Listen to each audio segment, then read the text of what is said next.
La Serie del Caribe de Jalisco 2026 ya forma parte de los anales de la historia, con lo cual ha llegado el momento, tras haber concluido hace varios días, de analizar si ha sido un éxito o si ha sido un fracaso el que el clásico caribeño llegara por segunda ocasión en su historia a tierras jaliscienses. Sí, señoras y señores, ha llegado el momento de hablar con la verdad y analizar qué tan fructífero, qué tan exitoso ha sido Jalisco 2026.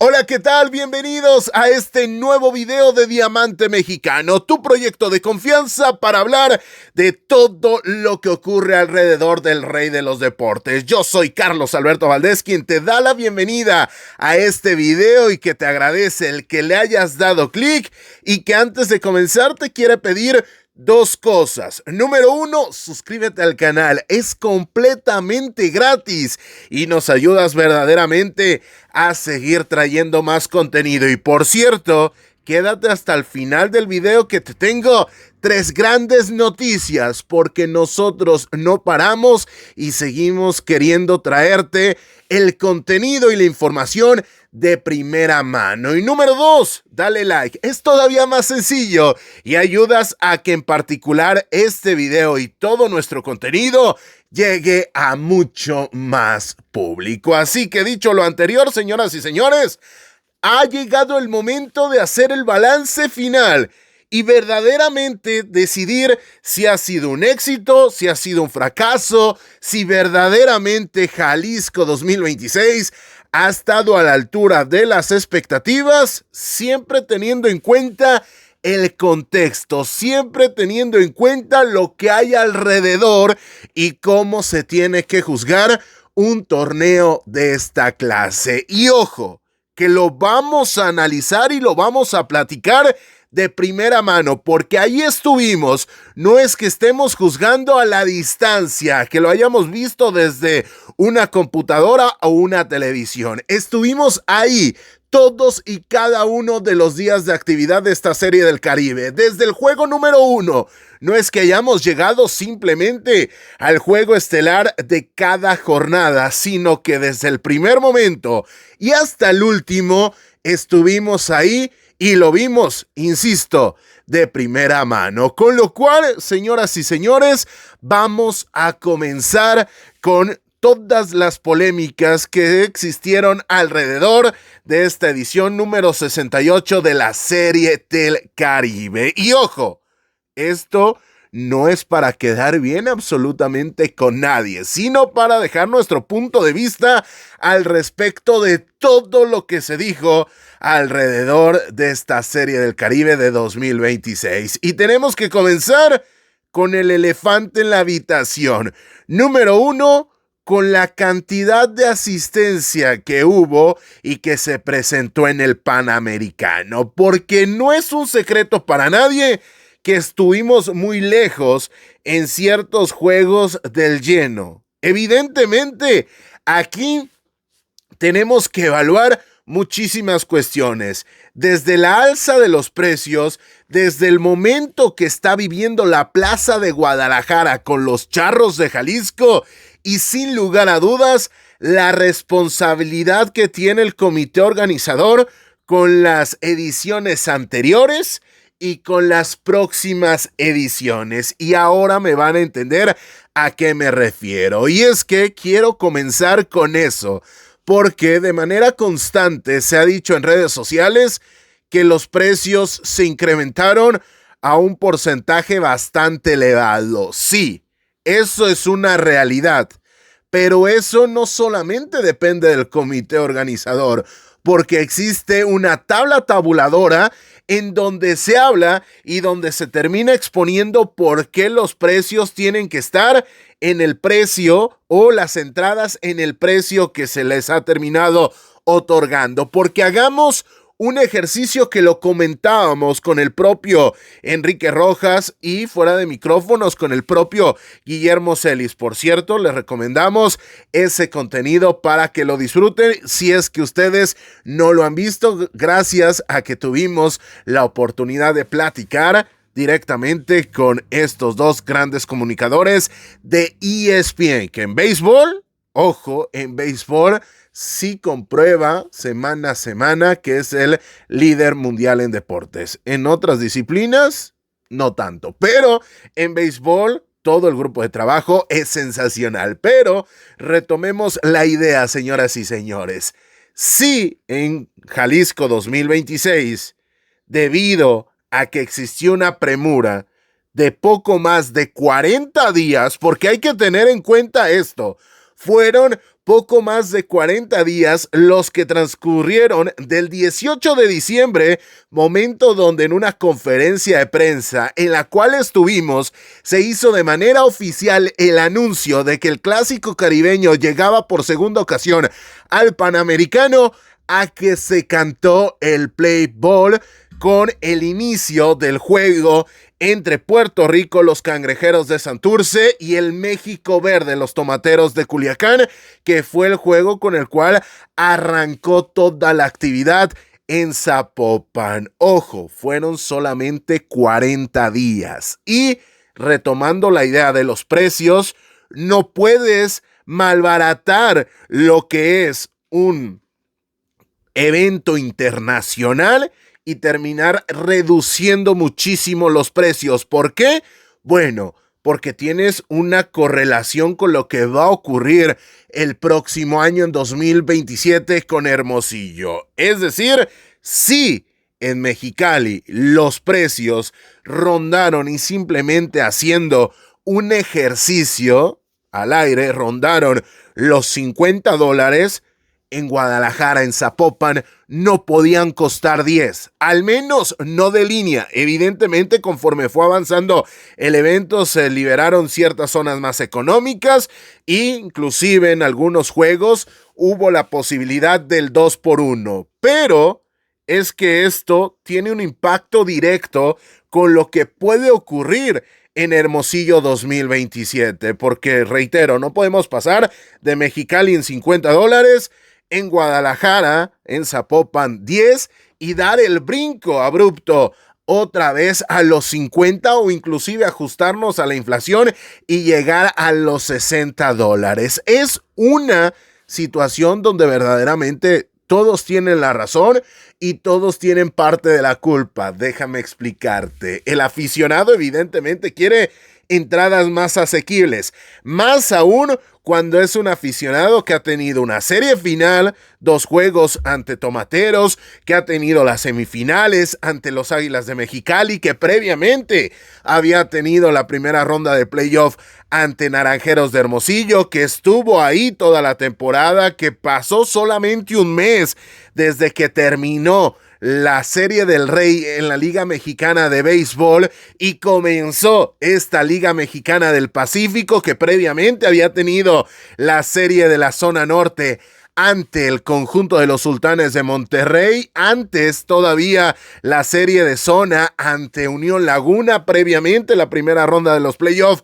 ante el conjunto de Sultanes, y así me puedo ir serie a serie. ¿Por qué? Porque Guadalajara es la única ciudad a nivel nacional, hablando del territorio mexicano, en donde hay béisbol todo el año. Pero es que yéndonos un poco más atrás, nos topamos con que también hay softball. De hecho, ya arrancó la actividad de esta disciplina también en el Panamericano, y también con el nombre de Charros de Jalisco Softball Femenil. Y previamente Charros como institución había sido el representante de México en Mexicali. Previamente había habido la Liga Mexicana del Pacífico temporada 2024-2025. Es decir, ¿a dónde quiero llegar? Evidentemente es una tremenda virtud el que Charros de Jalisco tenga béisbol tan repetido. ¿Por qué? Porque no solamente tienen una directiva que está apostando fuerte por tener una presencia importante dentro del Diamante de Zapopan, sino que además dentro del terreno de juego los equipos, los representantes de Charros han respondido y prácticamente han llegado al máximo, a la cantidad de juegos que una sola institución puede disputar. ¿Es justificante? No. Aún así, ¿las gradas debieron haber tenido mayor presencia de aficionados? Sí, pero reitero, nos estamos topando ante un callejón donde cualquiera de las partes puede argumentar que entiende a la otra parte, pero que también pide comprensión. Te entiendo, pero entiéndeme a mí. Y es que esto es un callejón sin salida, donde de manera evidente existe un sector de la prensa que busca de manera constante denostar a la plaza de Charros de Jalisco como parte del nuevo ecosistema del béisbol nacional, y que si no puede criticar lo que pasa dentro del terreno de juego, porque además Benjamín Gil es el manager de los Charros y esto conlleva cierta fricción con esa parte de la prensa, se va a buscar y se va a intentar llevar la conversación hacia otro costado, y en este caso a un costado donde se critique la cantidad de aficionados que hubo dentro del Panamericano. Y ya para cerrar el tema de los precios, señoras y señores, tenemos que apuntar la diferencia que hay entre una entrada con números reales en ciertas zonas del Panamericano y lo que se terminó viviendo en Jalisco 2026. ¿Por qué? Porque un boleto de la parte alta del Panamericano en fase regular no debe pasar los $15 y me estoy yendo muy arriba. Debe rondar alrededor de los $12-13. Pero en postemporada ese mismo boleto se va cercano a los $20. ¿Saben cuál es el problema? Que en la Serie del Caribe ese mismo boleto al cual estás acostumbrado en pagar hasta en $20 se terminó multiplicando en $65 y $70 por todo esto que hemos venido explicando y cómo eres presa de la cita y eres presa de los estándares con el cual se tiene que vender este evento. Porque ojo, o es asumir estos precios con lo bueno y con lo malo, o es resignarte a lo que va a pasar a partir del 2028. Y eso va a ser que malamente el clásico caribeño no se va a jugar en Dominicana, no se va a jugar en Puerto Rico, ni siquiera se va a jugar en Venezuela, y por supuesto, después de 3 ediciones de manera consecutivas en México, no se va a llevar a cabo en territorio mexicano, sino que va a ser en Miami.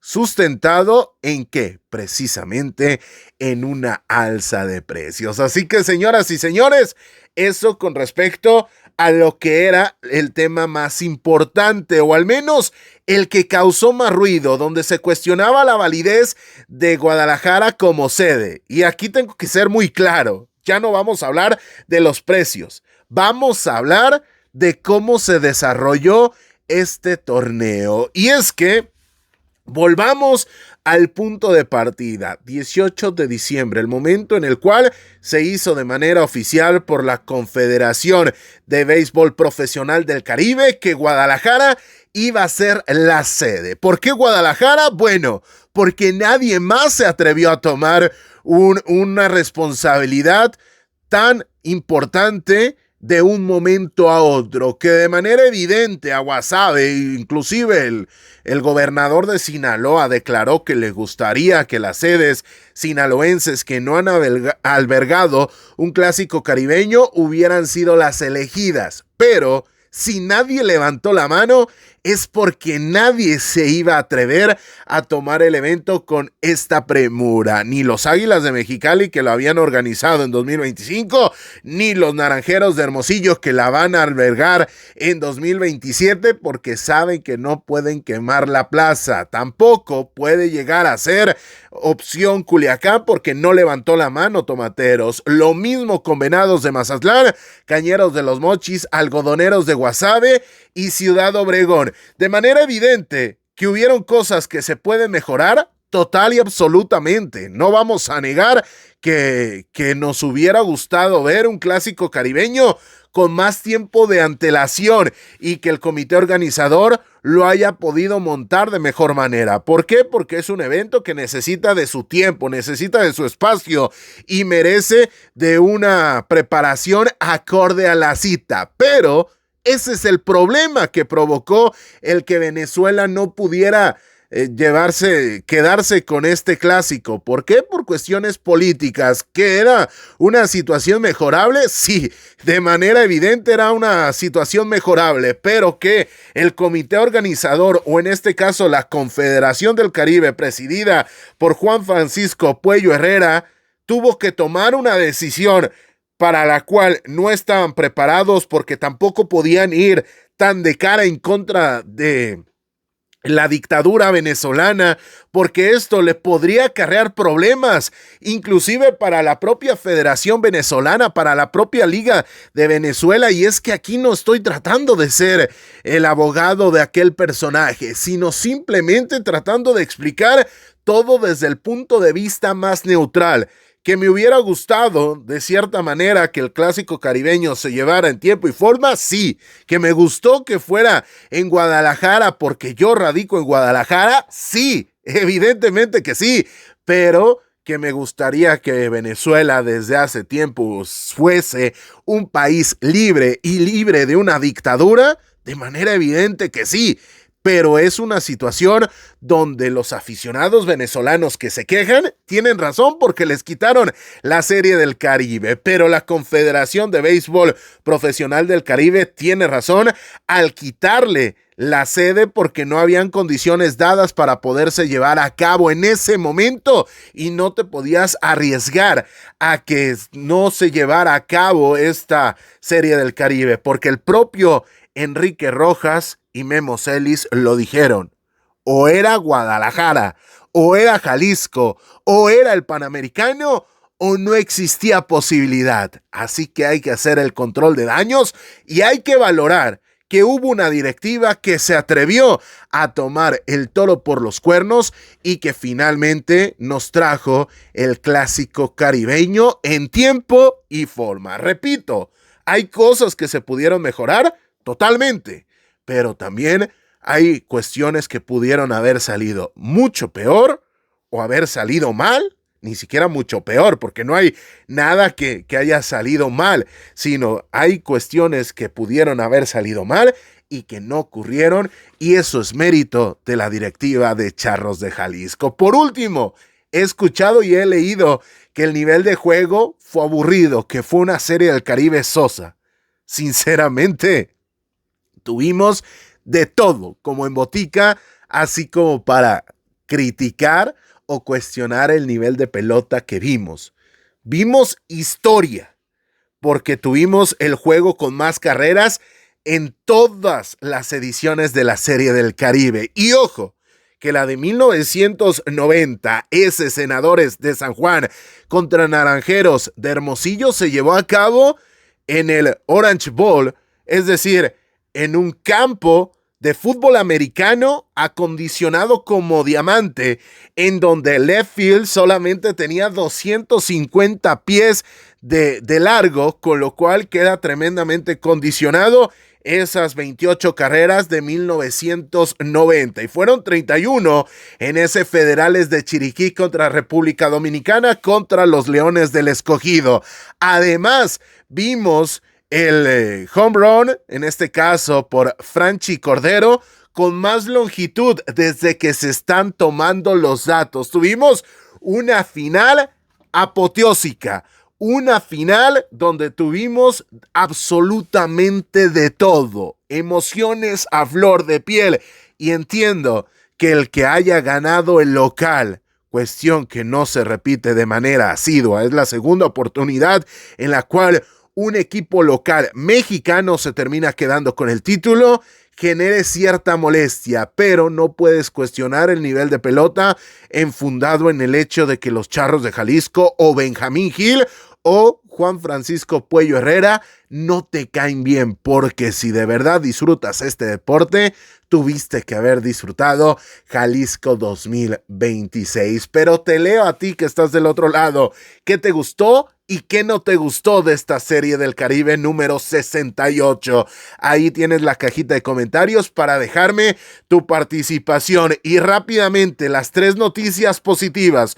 Número 1, si a ti te gusta el softball, bueno, vamos a incluir dentro de los temas que tratamos la Liga de Softball Femenil aquí de México, así que estate muy pendiente porque, ojo, vamos a viajar al Home Run Derby, vamos a viajar al primer juego de estrellas de la historia de la Liga Mexicana de Softball. Y eso es gracias a ti, a la motivación que nos das, suscribiéndote al canal, dejando tus comentarios y siguiéndonos en redes sociales. La segunda noticia, vamos a comenzar a tratar Major League Baseball. ¿Con qué? Bueno, con el trabajo de los mexicanos en los Spring Trainers. Ya estaremos preparando un video para hablar de todos los mexicanos invitados tanto a la Liga de la Toronja como también a la Liga del Cactus. Y por último y más importante, estamos a días del Clásico Mundial